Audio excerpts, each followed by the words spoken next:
Right now, on to the point. Breaking news, mass layoffs at the Department of Education. What we're learning about the cuts. Plus, the House passing a spending bill to avert a government shutdown. What it includes. Tariff uncertainty. California almond growers brace for a trade war. California is going to suffer dramatically. The possible impacts to the state's economy. Two California lawmakers say they have plans to restore election integrity here in the state. And they say it starts by requiring proper identification. They're hoping California voters can be part of that initiative.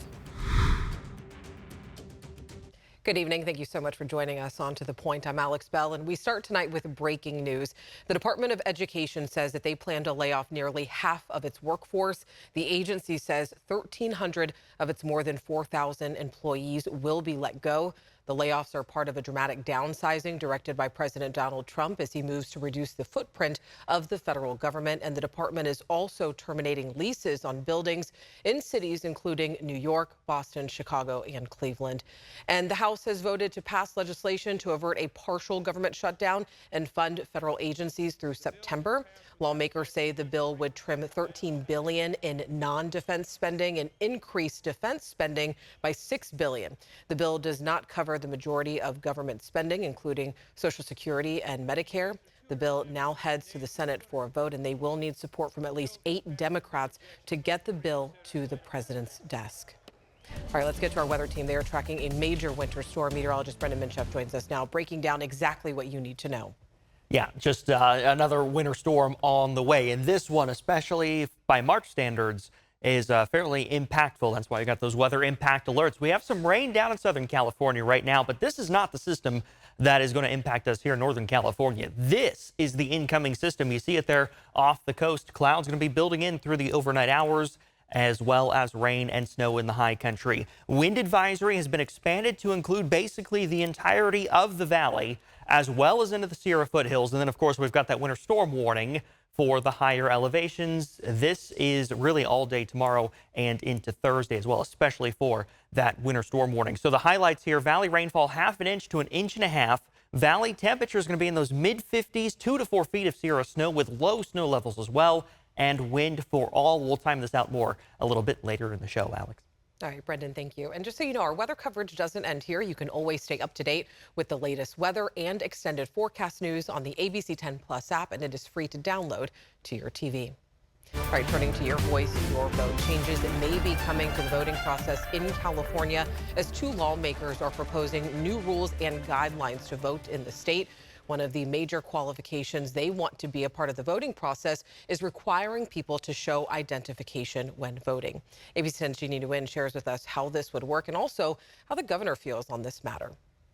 A lot of people have issues with our election system. Republican Assemblymember Bill Asaley says these issues have sparked a new initiative to try and get a measure on the ballot for the 2026 election. We launched our coalition, which is going to be working on a voter ballot initiative to require that voter ID be implemented in the state of California. Asaley echoes President Donald Trump's request. He's been critical of the state's voting protocols and procedures. In California, we want them to have voter ID so the people have a voice, because right now the people don't have a voice because you don't know who's voting, and it's very corrupt. According to the Secretary of State, in most cases, people do not need to show identification at polling places before casting a vote. Asaley says this has led to mistrust around election validity. Some people who've been charged for submitting fraudulent ballots or registering people who aren't qualified. The DMV also reported that it accidentally registered illegal immigrants to vote when they weren't supposed to be able to vote. In a recent episode of the governor's new podcast called This is Gavin Newsom, he was asked about undocumented people voting illegally here in the state. Here's what the governor had to say in response. What substantive evidence is there to suggest that you have any receipts to back up that all of these people are voting illegally? But Asaley says regardless of the proof, it's still difficult to detect who is voting unlawfully. Nobody checks your ID when you register. Nobody checks your ID when you vote. So they set up a system where you really don't know for sure. And then they say, well, you have no evidence. Well, the system is set up so there isn't evidence. Before this gets on the ballot, Asaley says he needs to collect more than 1 million signatures and have at least 20,000 volunteers throughout the state, with each having to collect a certain amount of signatures. Regardless of the challenge, Asaley believes this is what a majority of Californians want. And Jeannie, you also reached out to the governor's office to get an updated response outside of what he just had to say on his podcast, right? Yes, well, a spokesperson for his office told me today that they'll reach back out to me if they have anything else to add to this story. I did follow up shortly after, but I did not get a response. All right, Jeannie, thank you so much, and we will continue to follow this. All right, former Democratic Congresswoman Katie Porter announced today that she is entering the 2026 contest for California governor. Porter, in a campaign launch video, promised to be an aggressive counterweight to President Donald Trump's administration. She joins a crowded field of Democratic candidates that could be upended if former Vice President Kamala Harris joins this race. The stock market dropping at close today over growing fears of a recession. President Donald Trump has halted the doubling of tariffs on all aluminum and steel imports from Canada that were set to take effect tomorrow. Now, the move caused the market to plunge even more. Rena Roy has the latest for us tonight. The U.S. stock market taking a hit with President Trump ramping up his trade war with Canada. You're going to have drops and markets are going to go up and they're going to go down. Yeah. But you know what? We have to rebuild our country. Initially doubling his tariffs on all steel and aluminum imports from 25% to 50% for Canada, set to take effect Wednesday morning after Ontario slapped a 25% tariff on electricity sent to the U.S. But this afternoon, Ontario Premier Doug Ford suspending that surcharge after speaking with the Trump administration. The temperature needs to come down, and I thought this was the right decision. They understand how serious we are about the electricity and the tariffs. Trump later backed off the additional 25%. Experts warn Americans could see higher prices by Memorial Day on things like washing machines, canned goods, and cars. Some businesses like Highwire Brewing in Asheville, North Carolina, already feeling the impact. Our cost of goods have gone up. Our cans have already gone up in price. Bottom line is going to eat into a good part of our profits. Trump has put a pause on many of his 25% tariffs on goods from Mexico and Canada, but so far no end in sight to this trade war. The incoming Canadian Prime Minister saying, "My government will keep our tariffs on until the Americans show us respect and make credible, reliable commitments to free and fair trade." Democrats slamming the president, saying he's to blame for growing recession fears and economic instability. One thing businesses tell us, they want certainty and they want stability. One thing they're getting from Donald Trump, uncertainty and chaos. Donald Trump has single-handedly poured a bucket of ice water on the economy. Biden left us a mess. He left us a horrible situation, and we're changing it. But one of the things we're changing is we're going to make our country really wealthy again. We're going to bring our jobs back. California almond growers are also facing uncertainty tonight amid Trump's tariffs. California is the biggest producer of almonds, accounting for about 80% of the global supply. Experts say with more than 3/4 of California's almond crop headed for export, tariffs could impact where almonds are sent, leading to ripple effects throughout the state's economy. If we start a trade war with, India, the European Union, parts of the Middle East, then the almond industry in California is going to suffer dramatically. Right now, the producers aren't covering costs. The price will fall even further, and you'll see orchards being ripped out, farms being lost. There'll be farms for sale up and down the valley. China has already put a 10% retaliatory tariff on almonds in response to Trump's tariffs, pushing the total tariff to 35%. Almond experts say the key for California will be continuing to pursue a range of export markets. Developing tonight in the Russia-Ukraine war, the Trump administration has lifted its suspension of military aid and intelligence sharing for Ukraine, and it comes as the United States and Ukraine are calling for a 30-day ceasefire subject to the acceptance of Russia. On the heels of the talks, though, Ukraine today launched its biggest drone strike since the war began 3 years ago. The Russian Defense Ministry says it shot down more than 300 drones. The attack forced 3 Moscow airports to close, all this in response to Russia's massive attack just last week. Zelensky says the ceasefire will begin as soon as Russia agrees to it. Still ahead on To The Point, changes are coming to how street vendors operate here in Sacramento, how one organization is offering them a helping hand to stay in business. We were 70 degrees downtown today in Sacramento, 71 Stockton. Would you believe we've got a big winter storm beginning tonight? I've got the details after the break. Plus, what state lawmakers are proposing to address the insurance crisis, how money could end up back in.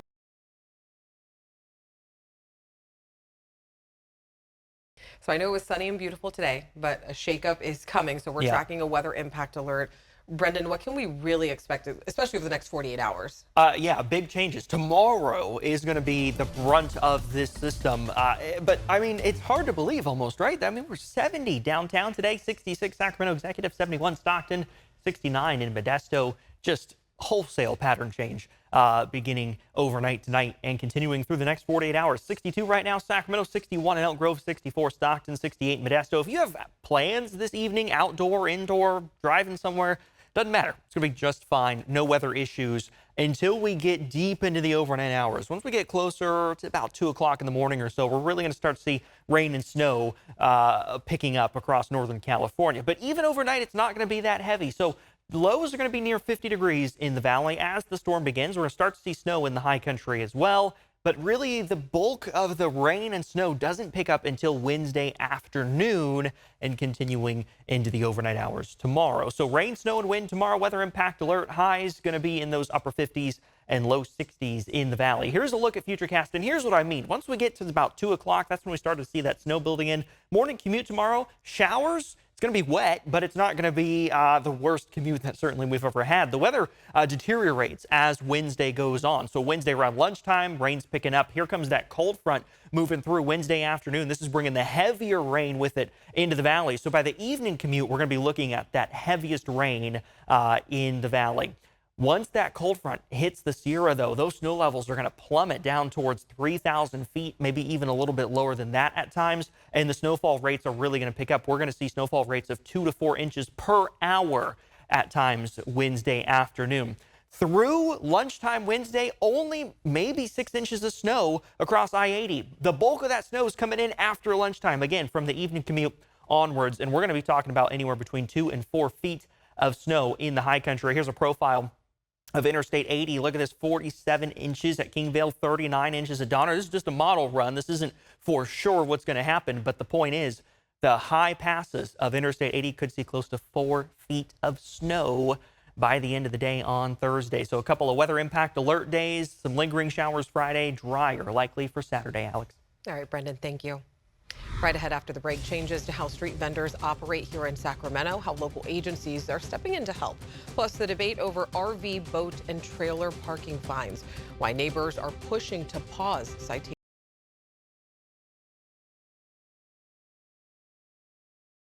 Street vendors are getting some assistance, helping them operate legally in the city and county of Sacramento.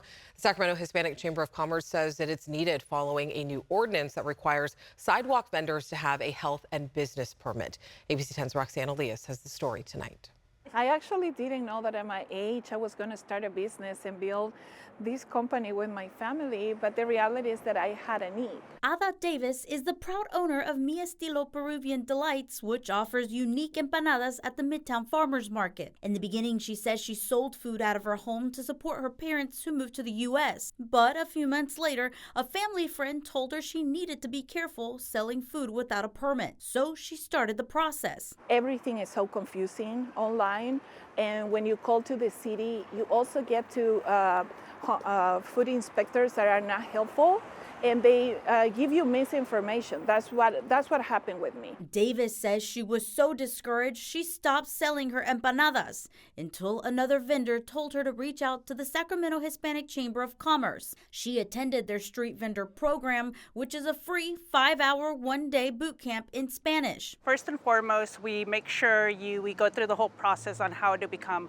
a compliant street vendor within the Sacramento city and county parameters. So it's touching on anything from how to obtain your permits to if you are operating with food. Also how to get financing options and how to market your business. Ana Padilla Marquez with the chamber says the workshops are essential with the new ordinance in effect this month requiring sidewalk vendors to have a health and business permit to operate legally. This footage from last month of the owner of Tacos El Lobo saying he was being treated unfairly as he filmed City of Sacramento code enforcement officers throwing away all of their food. I think a lot of it is a lack of knowledge A lot of folks don't know where to go or who to ask for help and guidance. The chamber has reached out to Tacos El Lobo and is trying to help them get their permits. But she says that's the beauty of the workshops. It's allowed Davis to operate her business without a worry. Best decision, and I will encourage other people like me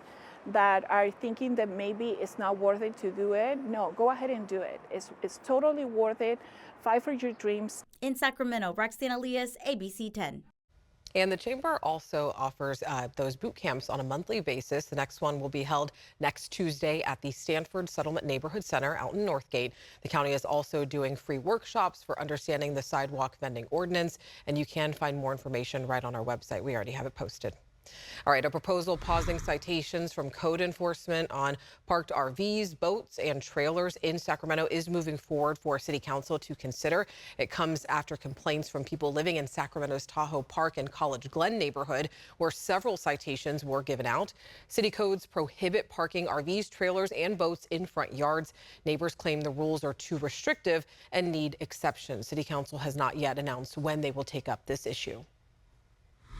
The recent wildfires in Los Angeles have added more strain to the insurance crisis in our state. Many homeowners are now relying on the state's FAIR Plan.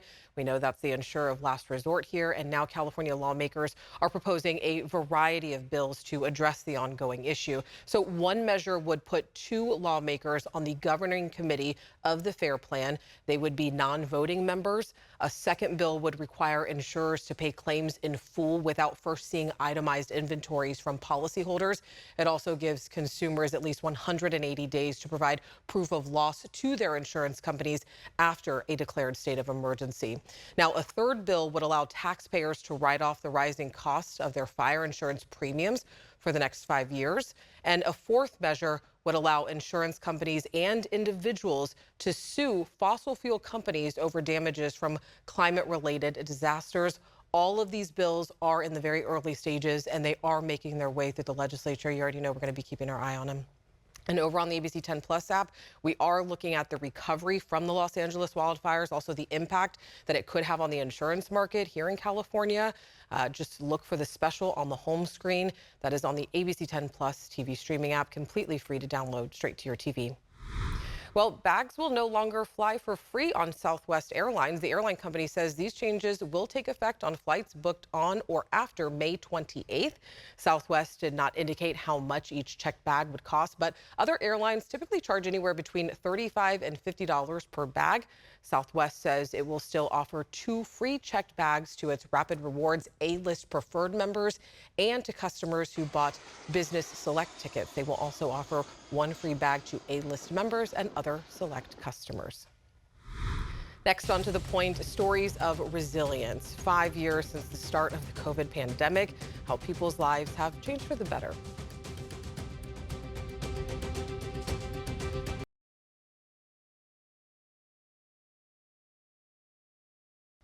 Today marks 5 years since COVID-19 was declared a pandemic. 5 years later, so much of our daily lives have changed. But for some people, their lives have taken a positive turn that they could never have imagined. Here's reporter Danny New. Today marks 5 years since COVID-19 was declared a pandemic. And in the half-decade since, we have seen inspiring examples of resilience and self-reflection. For Hunter Rogers in Phoenix, that was his love for making pizza. It was around COVID when, kind of everybody had a big look in the mirror. During that time, Hunter started experimenting with how to serve up a mean pie. And fast forward 5 years, he's just opened up a unique restaurant called Pizza to the Rescue, which donates 25% of its pizza sales to the dog rescue next door. That rescue was founded by his now fiancée. Meanwhile, for Aiden Muse and his now viral chickens in Wisconsin, the shutdown suddenly brought him his life's biggest hobby and passion. When COVID hit, my mom and dad bought me a banjo just to bring a little bit of happiness into my life. Aiden had plenty of time to practice, and 5 years later, he is touring the country as an internet-famous banjo prodigy. He usually leaves the chickens at home, though. And then in California, necessity became the mother of reinvention. Sounds familiar, doesn't it? When the Sacramento History Museum had to close its doors in the shutdown, its social media manager turned to its then 83-year-old volunteer who ran its nearly 200-year-old printing press. And you said, What's TikTok? Howard's printing tutorials quickly went viral, leading to the museum becoming the most followed museum on TikTok in the world with nearly 3 million followers. We have a cut here. Of course, I'm sure these three folks still wish the shutdown never happened. But stories like these where people could find silver linings in a dark time will serve as part of the pandemic's legacy. But a lot of people will say, aren't you that guy? I said, yep. TikTok famous. And Howard is still going strong at the Sacramento History Museum. You can visit the museum Monday through Sunday from 10 to 5. As always, thank you so much for watching and inviting us into your home. If you have something we should be looking into, or you even have some positive news, reach out to me and the team. You can always email us at tothepoint@abc10.com.